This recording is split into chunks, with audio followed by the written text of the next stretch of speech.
Negara Malaysia kaya dengan pelbagai spesies ikan tempatan, baik dari yang sekecil lidi hingga yang bersaiz mega. Walaupun ada hampir 600 spesies ikan air tawar yang asli di Malaysia, namun masih ramai rakyat Malaysia yang tak tahu tentang ikan di negara sendiri. Assalamualaikum dan salam sejahtera.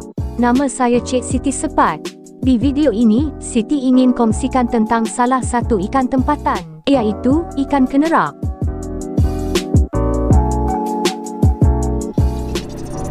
Video ini dibawakan khas oleh Jejak Air Tawar. Mungkin ada yang tidak mengenali ikan ini kerana faktor populasinya yang terhad di habitat tertentu saja. Ada juga yang kenalinya sebagai ikan bawang kenerak. Ikan kenerak mudah dikenali. Ia memiliki misai yang tebal, warna badannya kelihatan seperti warna kayu atau batuan di dasar sungai. Ikan kenerak berada di dalam keluarga Sisoridae.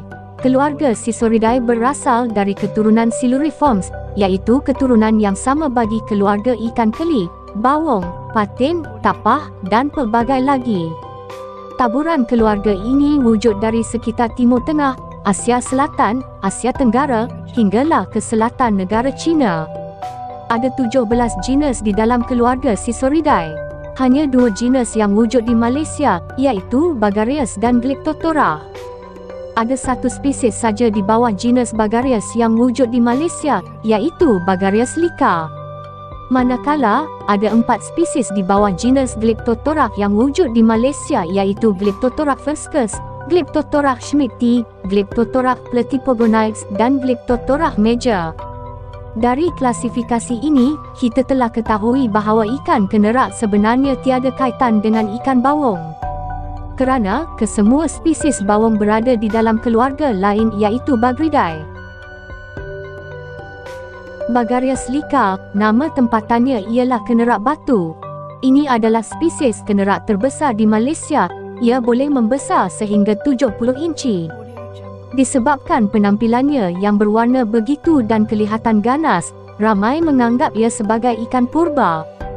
Di semenanjung Malaysia, kenerak batu biasa ditemui di negeri Pahang, Kelantan, dan Perak. Kebiasaannya, kenerak batu gemar mendiami habitat yang berbatu dan berarus kuat di sungai-sungai utama. Ia lebih popular ditangkap sebagai sumber makanan berbanding peliharaan kerana faktor kesukaran untuk membelanya. Disebabkan saiznya yang besar, karnivor, dan bersifat predator, sesetengah pemancing akan meletakkan kenerak batu dalam senarai buruan. Kerana kekuatan dan cabaran rentapan yang diberikan oleh ikan kenerak batu pasti memberikan kepuasan pada pemancing. Glyptophora. Keempat-empat spesies Glyptophora di Malaysia kita kenali sebagai kenerak kerdil. Kerana saiz maksimumnya hanya sekitar 5 ke 6 inci saja. Ia selalu ditemui di anak-anak sungai dan juga sungai utama yang berarus kuat.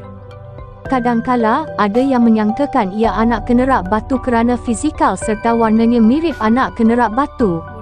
Ada ciri-ciri terperinci yang membezakan antara keempat-empat spesies kenerak kerdil. Glyptophora fuscus. Spesies ini memiliki corak berbintik yang lebih ketara berbanding kenerak kerdil yang lain. Ia wujud hampir di seluruh Malaysia. Glyptophora schmidti. Warna di hujung sirip spesies ini lebih terang berbanding Glyptophora fuscus. Garisan lateralnya juga kelihatan lebih jelas berbanding Glyptophora fuscus. Ia wujud di negeri Selangor, Pahang, dan sebahagian daerah di negeri Kelantan. Glyptophora platypogonides. Ia memiliki jalur badan yang lebih menonjol berbanding spesies lain. Ia wujud di negeri Pahang, Terengganu, dan Kelantan. Glyptophora major. Tak banyak maklumat yang Siti dapat tentang spesies ini. Tapi dari pemerhatian Siti, spesies ini berwarna gelap dan memiliki banyak tumpukan cerah secara rawa. Ia hanya wujud di negeri Sabah dan Sarawak. Diet kesemua kenerak kerdil juga adalah karnivor. Ia memakan serangga, cacing, udang, dan ikan kecil.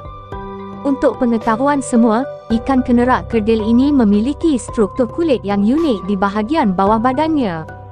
Struktur kulit inilah yang membantu kenerak kerdil untuk melekat dan bertahan di batuan sungai yang berarus deras.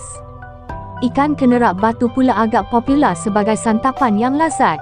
Pelbagai jenis resepi masakan dibuat untuk menghidangkan ikan kenerak batu ini. Antara yang popular ialah gulai asam asrung dan gulai tempoyak. Dari segi populasinya, ikan kenerak masih boleh ditemui di kebanyakan sungai yang berada dalam kawasan taburannya. Cuma, ia tidaklah sebanyak dulu. Contohnya di Sungai Perak. Satu masa dulu, kenerak batu adalah ikan yang biasa ditemui di sungai ini. Tapi sekarang ia agak jarang ditemui. Populasinya semakin mengecil dan semakin terhad di sebahagian laluan Sungai Perak saja. Bagi pemancing yang teringin untuk memancing ikan kenerak batu, jika korang menggunakan teknik bottom, umpan yang boleh digunakan adalah umpan hidup seperti udang, anak ikan, cacing, cengkerik atau katak. Jika korang menggunakan teknik casting, pelbagai jenis gewang boleh digunakan seperti soft plastik, minnow, pensel, crankbait dan pelbagai lagi. Disebabkan ia sukar dibela, tiada apa-apa penternakan dibuat untuk kesemua spesies kenerak di Malaysia. Tapi jika ada yang ingin cuba membelanya, ada beberapa persediaan yang perlu dibuat dengan rapi untuk memastikan ia kekal hidup. Ikan kenerak memerlukan tank yang besar supaya ada cukup ruang untuk ia bergerak. Dan yang paling penting, ia amat memerlukan arus yang kuat di dalam tank. Alat seperti wave maker yang kuat boleh digunakan untuk cipta kadar arus yang bersesuaian. Di dasar tank pula, perlu diletakkan batu-batuan kasar dan juga kayu untuk dijadikan sebagai tempat ia berpaut dan menyorok. Suhu air perlu mengikut suhu di habitat asalnya, iaitu sekitar 20 ke 25 darjah Celsius. Jika suhu atas dari 25 darjah Celsius, ia akan mudah terkena penyakit. Kadar pH yang bersesuaian ialah antara 6.5 hingga 7.5. Makanan yang bersesuaian adalah makanan hidup seperti anak ikan, udang dan cacing. Semoga populasi ikan kenerak di Malaysia terus kekal terpelihara. Itu saja yang Siti dapat kongsikan kali ini. Jika korang ada apa-apa pertanyaan, sila tinggalkan di ruangan komen. Kita berjumpa lagi dalam video seterusnya. Sekian dari Cik Siti Sepat. Assalamualaikum dan salam sejahtera.